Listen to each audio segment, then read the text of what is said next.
जय हिंद दोस्तों, बहुत बहुत स्वागत है आप सभी का नॉलेज विला के ऑफिशियल यूट्यूब चैनल में। दोस्तों हम आप लोगों के लिए लेकर के आए हैं 12 मई का दैनिक करंट अफेयर्स। दोस्तों इस वीडियो में हम लोग महत्वपूर्ण प्रश्नों के बारे में डिस्कशन करेंगे जो कि मध्य प्रदेश तथा भारत की दैनिक समसामयिकी से संबंधित हैं।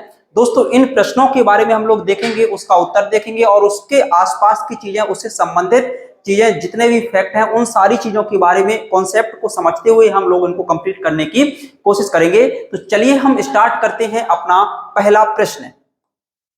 हाँ देखिए मित्रों, अपना पहला प्रश्न आज का बहुत ही ज्यादा महत्वपूर्ण है।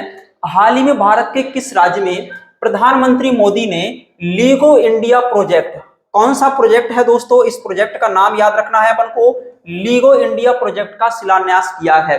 क्या नाम है? लीगो इंडिया प्रोजेक्ट का शिलान्यास किया है प्रधानमंत्री ने हाल ही में। ये कहां पर किया है मित्रों शिलान्यास? ये महाराष्ट्र में किया है। ये आपसे प्रश्न एग्जाम में पूछा जा सकता है कि लीगो इंडिया प्रोजेक्ट का शिलान्यास हाल ही में प्रधानमंत्री मोदी ने कहां पर किया है। तो इसका शिलान्यास जो किया गया है वो महाराष्ट्र में, और हिंगोली जिला है यहाँ पर महाराष्ट्र में। कौन सा जिला है दोस्तों? हिंगोली जिला है। और यहाँ पर लीगो इंडिया प्रोजेक्ट का जो है शिलान्यास किया गया है। मित्रों यह बात आपको याद रखनी है। बात समझ में आई? चलिए लीगो के बारे में थोड़ा सा देखते हैं। लीगो दोस्तों इसका पूरा नाम होता है laser interferometer gravitational wave observatory. क्या नाम है दोस्तों इसका full form? Laser interferometer gravitational wave observatory, LIGO का पूरा नाम है। अभी हम इसके बारे में आपको बताने वाले हैं कि आखिर ये क्या है जिसका शिलान्यास हुआ है, लीगो इंडिया प्रोजेक्ट आखिर क्या कहलाता है। देखिए दोस्तों 11 मई जो आपका दिन था, 11 मई को नेशनल टेक्नोलॉजी डे मनाया जाता है। और दोस्तों इसी दिन जो है, अच्छा यहां पर थोड़ा सा,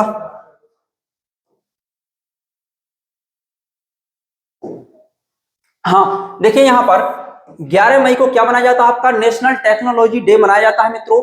और नेशनल टेक्नोलॉजी डे के अवसर पर ही दोस्तों लीगो इंडिया का शुभारंभ किया गया है। महाराष्ट्र में इसका शुभारंभ किया गया है दोस्तों। अब इसको उद्देश्य देखते हैं हम, लीगो इंडिया का उद्देश्य आखिर क्या होता है, आखिर क्या इसका उद्देश्य, किन उद्देश्यों को सामने रखते हुए लीगो इंडिया प्रोजेक्ट का शिलान्यास प्रधानमंत्री मोदी ने महाराष्ट्र के हिंगोली जिले में किया है। देखिए दोस्तों ब्रह्मांड की गुरुत्वीय तरंगों का पता लगाना इसका उद्देश्य है।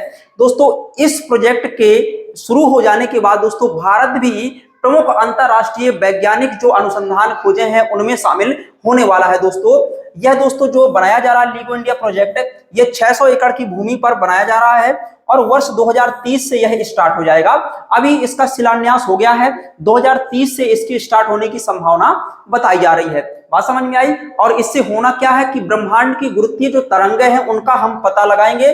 और ऐसा दोस्तों पहली बार नहीं हुआ, भारत में तो यह पहली बार हो रहा है, लेकिन दोस्तों अमेरिका में और अदर कंट्री में ऐसा हो चुका है, उनके बारे में हम आपको यहाँ पर बताएंगे। देखिए यहाँ पर देखें 600 एकड़ की भूमि पर जो है ये यहाँ पर लगाया जा रहा है, 2030 से स्टार्ट हो जाएगा। ये अभी दोबारा टाइप हो गया। अच्छा यूएसए में देखा जाए तो 2 मौजूदा लीगो वेधशालाएं हैं। ये जो वेधशाला भारत में बन रही है, ऐसी ही वेधशालाएं अमेरिका में है दोस्तों। 2 लीगो वेधशालाएं हैं जो कि 2015 में पहली बार इन्होंने गुरुत्वीय तरंगों का मित्रों पता लगाया था। प्रथम बार जो है गुरुत्वीय तरंगों का पता लगाया था 2015 में इनकी स्थापना हुई थी। ये अमेरिका में है, तो ये बात भी आपको याद रखना है कि इससे पहले अमेरिका में ये चीजें हैं। क्लियर? चलिए अब हम देखते हैं अगले प्रश्न के बारे में। क्वेश्चन नंबर दूसरा है मित्रों आपका, 11 मई 2023 को पोखरण परीक्षण सेकंड के 25 साल पूरे हो गए हैं। अब दोस्तों इस प्रश्न को बहुत ही आप ध्यान से सुनना है, इस प्रश्न को, और इसके बारे में संपूर्ण जानकारी जो है उसको आपको यहाँ पर लिख भी लेना है। देखें तो 11 मई 2023 को जो है पोखरण परीक्षण सेकंड जो हुआ था उसके 25 साल पूरे हो गए हैं। एक्चुअल में सेकंड वाला पोखरण परीक्षण राजस्थान में ये कहां पर हुआ था दोस्तों? परमाणु बम का परीक्षण जो है ये आपका राजस्थान के पोखरण में हुआ था। 1998 में हुआ था जब अटल बिहारी वाजपेयी जी की सरकार थी। तो 98 से 23 में देखें तो इसके एक्चुअल में 25 साल जो है मित्रों ये पूरे हो चुके हैं। यह बात आपको याद रखनी है। और 25 साल पूरे होने पर यहाँ पर देखिए पहला परमाणु परीक्षण कब हुआ था, ये हमने क्वेश्चन इस तरह से इसको डिजाइन किया है। तो पहला भारत में जो परमाणु परीक्षण है वह 1974 में हुआ था, पोखरण फर्स्ट। 1974 में राजस्थान के पोखरण में पहला परमाणु परीक्षण हुआ था जो कि असफल था मित्रों, यह बात भी आपको याद रखना है। अच्छा, पहला परमाणु परीक्षण 1974 में कहां पर, हमने अभी बताया राजस्थान में, और सरकार किसकी थी? इंदिरा गांधी जी की कांग्रेस सरकार थी। तो ये बात आपको दोस्तों याद रखना है। अच्छा, जो पहला परमाणु परीक्षण हुआ था राजस्थान के पोखरण में इंदिरा गांधी जी की सरकार के समय पर, इसका एक कोड नाम रखा गया था। ये आपसे एग्जाम में पूछा जा सकता है। कोड नाम इसका स्माइलिंग बुद्धा था। इसका कोड नाम क्या रखा गया था मित्रों? स्माइलिंग बुद्धा इसका कोड नाम रखा गया था। अच्छा, पोखरण परीक्षण देखिए, ये वाला जो पोखरण परीक्षण हुआ था 1974 में, यह हमारा असफल हो गया था। और इसकी असफलता का प्रमुख कारण यह था कि हमने इसमें जो ईंधन प्रयुक्त किया था परमाणु बम बनाने के लिए, वह ईंधन हमारा अच्छी क्वालिटी का नहीं था। इस कारण से यह हमारा सफल परीक्षण नहीं हो पाया था, है ना। और इस परीक्षण की वजह से दोस्तों भारत को बहुत सारे प्रतिबंधों का सामना करना पड़ा, जो कि अमेरिका के द्वारा लगाए गए। हालांकि भारत ने इस चीज में अपनी हार नहीं मानी, और इसके बाद दोस्तों जो आपके भारत के वैज्ञानिक राष्ट्रपति कहलाते हैं एपीजे अब्दुल कलाम, है ना, मिसाइल मैन कहा जाता है, उनके नेतृत्व में दोस्तों, और प्रधानमंत्री अटल बिहारी जी के नेतृत्व में पोखरण परीक्षण सेकंड वहीं पर किया गया दोस्तों। और इसमें दोस्तों बहुत ही ज्यादा सीक्रेट इसको रखा गया ताकि किसी देश को पता ना चल पाए। दोस्तों अमेरिका के जो सैटेलाइट लगे थे उनको भी चकमा दिया हमारे दोस्तों इन्होंने, क्लियर। और इसके अलावा दोस्तों अमेरिका की जो सीक्रेट एजेंसी है उसको भी चकमा दिया, और हमारा सेकंड वाला परमाणु परीक्षण, इसका सफल रूप से परीक्षण यहां पर हो गया था। कब हुआ था दोस्तों? यह 1998 में हुआ था, और इसके लिए ऑपरेशन शक्ति चलाया गया था। कौन सा ऑपरेशन चलाया गया? ऑपरेशन शक्ति इसके लिए चलाया गया था 1998 में, क्लियर। तो ये बात आपको याद रखनी है। अच्छा, ये आपका 1998 में जो सेकंड परमाणु परीक्षण पोखरण में हुआ था, सफल हो गया था। इसीलिए दोस्तों नेशनल टेक्नोलॉजी डे 11 मई को मनाया जाता है, क्योंकि 11 मई के दिन यह परीक्षण सफल हुआ था 98 में, क्लियर। तो 11 मई को क्या मनाया जाता है मित्रों? प्रौद्योगिकी दिवस मनाया जाता है, नेशनल टेक्नोलॉजी डे के रूप में 11 मई को मनाया जाता है। और इसी 11 मई के दिन दोस्तों लीगो इंडिया प्रोजेक्ट का शुभारंभ किया, जो कि हमने पहले क्वेश्चन में आपके साथ में डिस्कस यहां पर किया है, क्लियर। तो ये आपको याद रखना है, 11 मई को प्रौद्योगिकी दिवस मनाया जाता है, नेशनल टेक्नोलॉजी डे मनाया जाता है। ये बात भी आपको याद रखनी है। चलिए देखते हैं इससे संबंधित कुछ अन्य जानकारियों के बारे में। हाँ देखिए दोस्तों, प्रौद्योगिकी दिवस जो 2023 में मनाया गया, 2023 का जो 11 मई को प्रौद्योगिकी दिवस मनाया गया, इसकी थीम क्या थी दोस्तों? थीम के बारे में थोड़ा सा मित्र जानकारी लेना है अपन को। देखिए, इंटीग्रेटेड अप्रोच, समन्वित अप्रोच है in science and technology for a sustainable future. एक सतत भविष्य के लिए एक इंटीग्रेटेड अप्रोच के साथ में साइंस और टेक्नोलॉजी का अपन को लेना है, क्लियर। तो ये इसकी क्या है? थीम है इंटीग्रेटेड अप्रोच इन साइंस में एंड टेक्नोलॉजी में फॉर अ सस्टेनेबल फ्यूचर, एक सतत भविष्य के लिए, क्लियर। तो ये बात आपको याद रखनी है, यह इसकी 2023 की थीम है नेशनल टेक्नोलॉजी डे की, क्लियर। चलिए, भारत का पहला परमाणु रिएक्टर, अब देखिए इसके आसपास की चीजें अब हम जरूर यहां पर देखेंगे। भारत का जो दोस्तों पहला परमाणु रिएक्टर था वो आपका क्या था? अप्सरा। भारत का पहला परमाणु रिएक्टर कौन सा था? अप्सरा था मित्रों।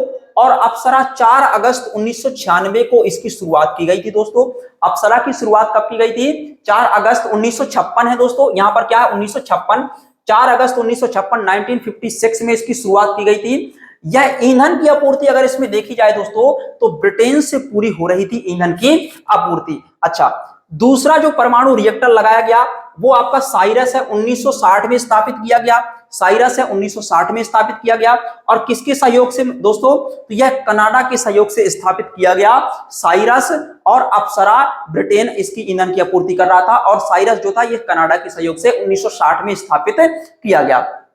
अच्छा, परमाणु के प्रयोग से, अब देखिए यहां पर जो परमाणु रिएक्टर बनाए गए, शुरुआत में इनका यूज, अब यहां पर ध्यान से सुनना अपन को, शुरुआत में इनका यूज दोस्तों अनुसंधान कार्यों में किया जाता था और विभिन्न रोगों के इलाज में इनका उपयोग किया जाता था, जैसे कि मोस्टली देखा जाए तो कैंसर के इलाज में। लेकिन जो पहली बार इन रिएक्टरों से बिजली उत्पन्न करने का कॉन्सेप्ट यहां पर आया, तो पहली बार बिजली के लिए जो संयंत्र लगाया गया, बिजली उत्पादन दोस्तों 1969 में किया गया। इससे तारापुर में दोस्तों यह रिएक्टर लगाया गया।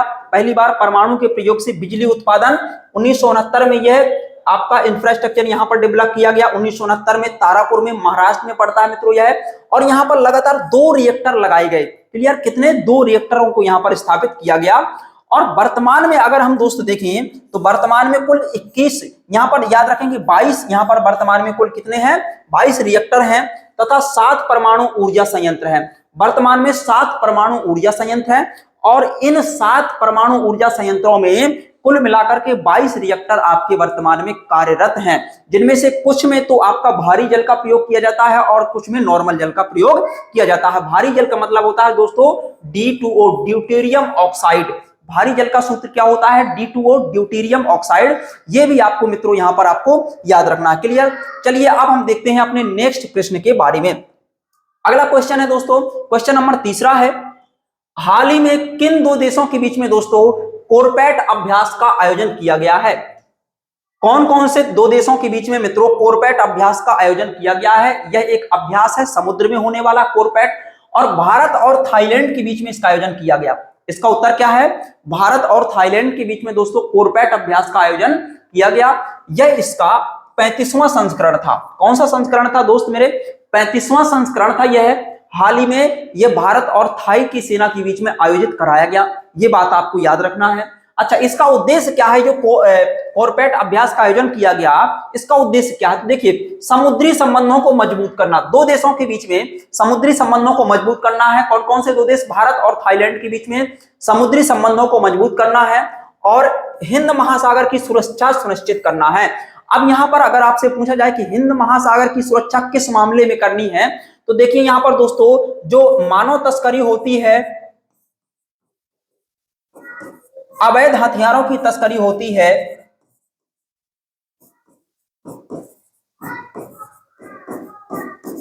अवैध हथियारों की तस्करी होती है, और इसके अलावा दोस्तों अन्य जो गतिविधियां हैं उन सभी में सुरक्षा यहां पर करना, यह क्या है? इस अभ्यास का, कोरपैट अभ्यास का प्रमुख उद्देश्य है। यह बात भी मित्रों आपको याद रखनी है। अच्छा, अगर यहां पर देखा जाए तो भारत से इस अभ्यास में कौन से पोत ने भाग लिया? तो भारत की तरफ से इस अभ्यास में दोस्तों केसरी ने भाग लिया और HTMS सैबुरी, इन 2 युद्धपोतों ने यहां पर दोस्तों भाग लिया। 2 जहाजों ने यहां पर भाग लिया।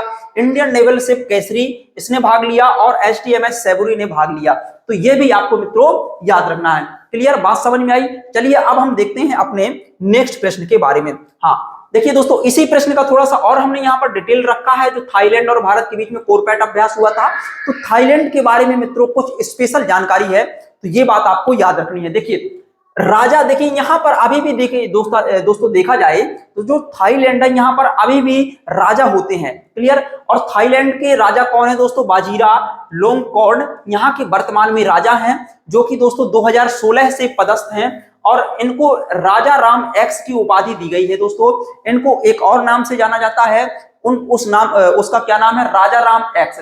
तो जो दोस्तों बाजीरा लोंगकॉर्न हैं, जो कि 2016 से पदस्थ हैं, इनको राजा राम एक्स भी कहा जाता है। तो मित्र यह बात आपको याद रखनी है, इनको राजा राम एक्स कहा जाता है। अच्छा, यहाँ के PM कौन है? यहाँ पर प्रधानमंत्री भी होते हैं। तो प्रयुत चान ओ चा, ये इस तरह का इनका नाम है, थोड़ा सा टफ है। प्रयुत चान ओ चा, ये 2014 से यहाँ पर पदस्थ हैं। क्लियर? तो यह बात आपको याद रखनी है। ठीक। अच्छा, यहाँ की मुद्रा क्या है दोस्तों? थाई बहत, THB यहाँ की क्या है? मुद्रा है। थाई बहत यहाँ की मुद्रा है। कहाँ की? थाईलैंड की। क्लियर? अच्छा, राजधानी थाईलैंड की आपको पता है कि इसकी राजधानी क्या है? बैंकॉक इसकी राजधानी है। और इसको हाथियों का देश कहा जाता है।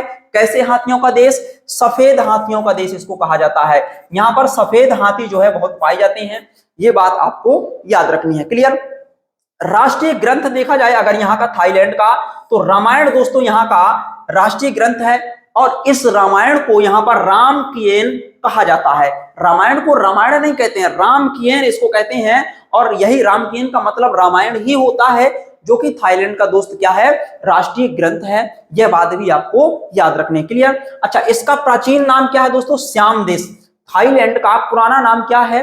श्याम देश इसका पुराना नाम है। तो ये बात आपको यहाँ पर याद रखनी है। हमारा एक पड़ोसी देश है, हमारे थाईलैंड के साथ में अगर संबंध देखें तो काफी अच्छे संबंध हैं, इतने हमारे खराब यहाँ के साथ में संबंध नहीं है, और बहुत ही हम अच्छा कर सकते हैं इसके साथ में संबंधों को बढ़ा करके। क्लियर? तो ये बात आपको याद रखनी है। थाईलैंड के बारे में दोस्तों कुछ जानकारी थी। अब हम देखते हैं अपने अगले प्रश्न के बारे में। हाँ, अच्छा, अभी अगले प्रश्न पर पहुंचने से पहले कुछ हमने और युद्ध अभ्यासों को यहाँ पर रखा है, जैसे कि भारत और थाईलैंड के बीच में अभी कोरपैट अभ्यास का आयोजन हुआ। तो अभ्यास, जब भी युद्ध अभ्यास आते हैं तो हम कुछ युद्ध अभ्यासों के बारे में रिवीजन जरूर करते हैं। जैसे अभ्यास एक युद्ध अभ्यास नाम से दोस्तों अभ्यास होता है, उस युद्ध अभ्यास का नाम ही है युद्ध अभ्यास। क्या नाम है? युद्ध अभ्यास। ये जो अभ्यास है ये किसके किसके बीच में, युद्ध अभ्यास एक्सरसाइज किसके बीच में होती है? तो भारत और अमेरिका के बीच में होने वाली यह एक्सरसाइज है, ये यहां पर हमने आपको लिखा है। युद्ध अभ्यास एक्सरसाइज भारत और अमेरिका के बीच में होती है। मालाबार एक्सरसाइज अगर हम आपसे यहां पर बताएं तो मालाबार एक्सरसाइज मित्रों किसके बीच में होती है? तो मालाबार एक्सरसाइज जो है यह होती है आपके 4 देशों के बीच में होती है। कौन कौन से? USA, Bharat, Japan, Australia. 1991 से इसकी शुरुआत हुई थी मालाबार युद्ध अभ्यास की, यह बात भी आपको मित्रों याद रखना है। क्लियर? तो मालाबार युद्ध अभ्यास 4 देशों के बीच में होता है और इन चारों देशों को क्वाड कहा जाता है। क्या कहा जाता है? क्वाड कहा जाता है। इन 4 देशों को क्वाड कंट्री यह कहलाते हैं। क्लियर? अच्छा, रिमपैक युद्ध अभ्यास, यहां पर आर है। रिमपैक युद्ध अभ्यास जो होता है दोस्तों ये भारत और अमेरिका के बीच में होता है। लाल झंडा युद्ध अभ्यास ये भी भारत और अमेरिका के बीच में होता है। कोप इंडिया युद्ध अभ्यास भारत और अमेरिका के बीच में होता है। वज्र प्रहार युद्ध अभ्यास भारत और अमेरिका के बीच होता है। तो दोस्तों भारत और अमेरिका के बीच होने वाले जो प्रमुख अभ्यास है हमने यहाँ पर एक ही बार में सभी के सभी निपटा दिए। अगर हम दोस्तों यहाँ पर पूछें धर्म गार्जियन युद्ध अभ्यास किसके बीच में होता है?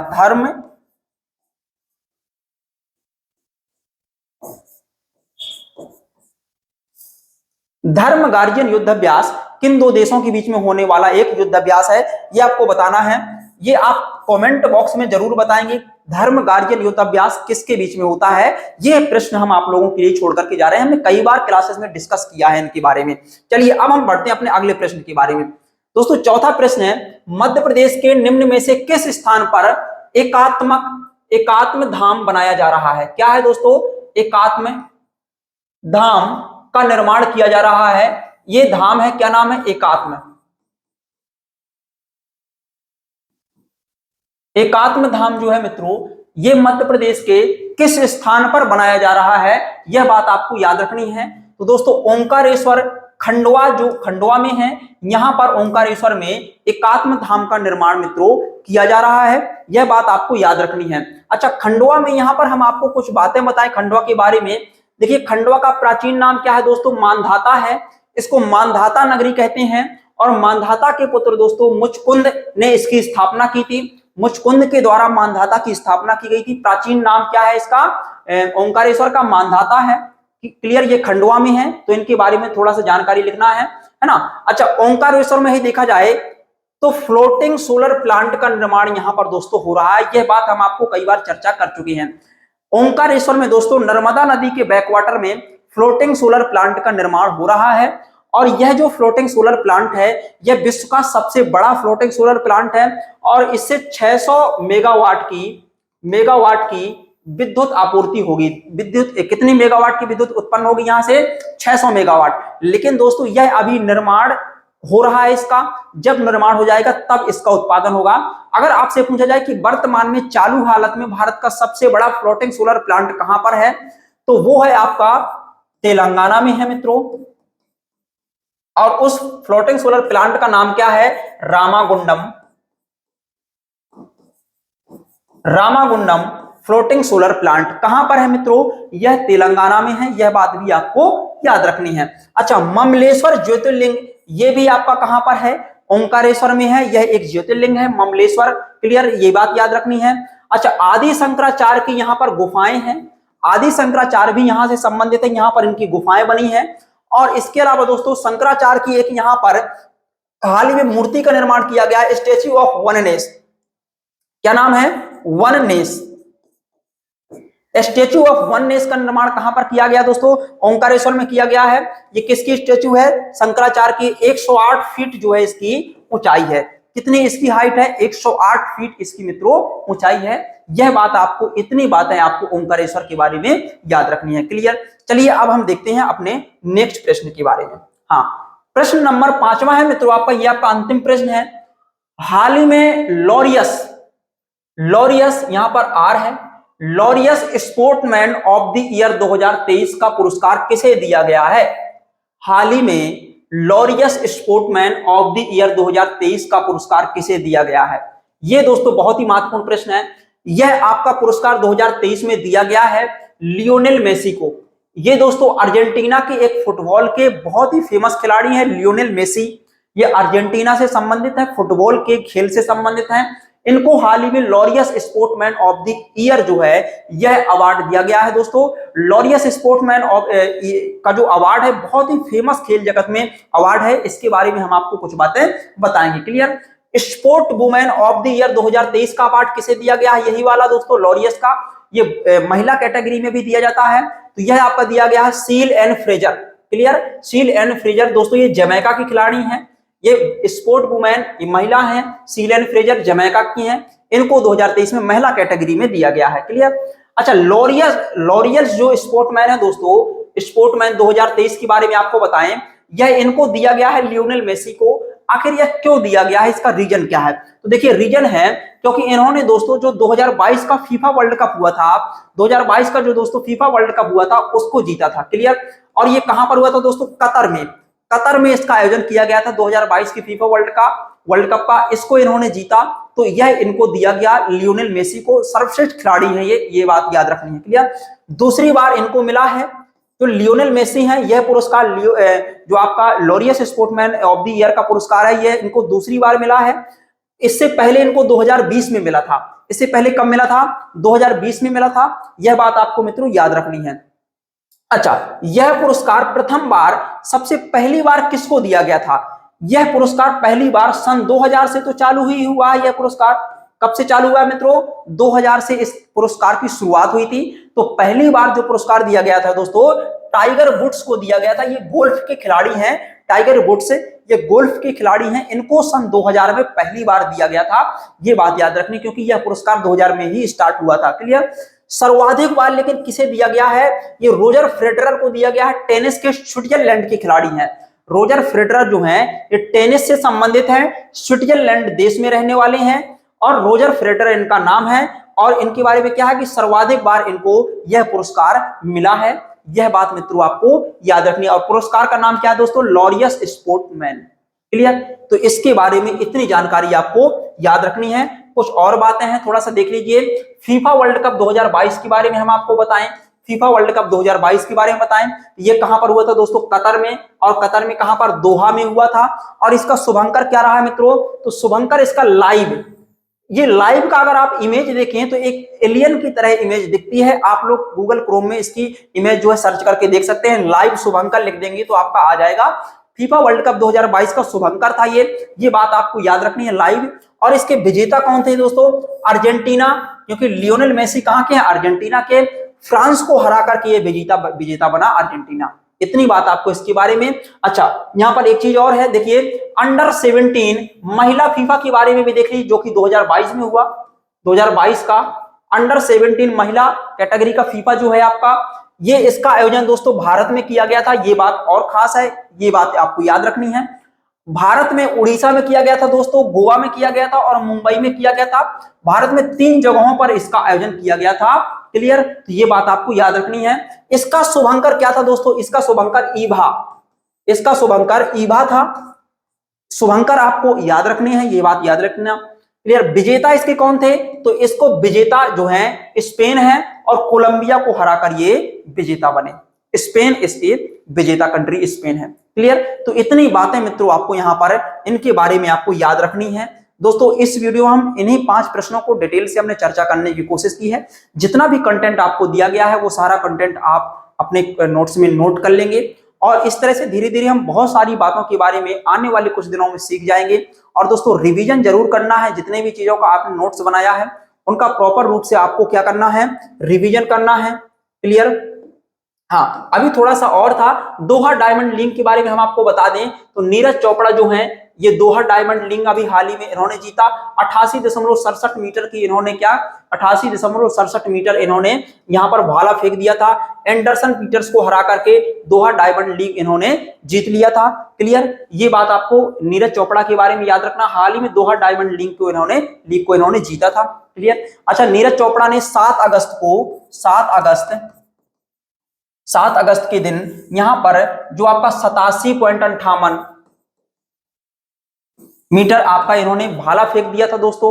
इतना इन्होंने भाला फेंका और इस कारण से दोस्तों क्या इन्हें गोल्ड मेडल मिला था दोस्तों। टोक्यो ओलंपिक की बात कर रहे हैं, इसीलिए दोस्तों 7 अगस्त को क्या मनाया जाता है दोस्तों? भाला फेंक दिवस मनाया जाता है। भाला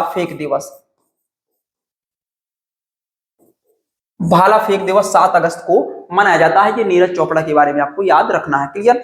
तो इतनी सारी जानकारियां हैं दोस्तों, सभी की सभी आपको नोट कर लेनी चाहिए। और मिलते हैं दोस्तों नेक्स्ट वीडियो में, तब तक के लिए आप सभी को जय हिंद।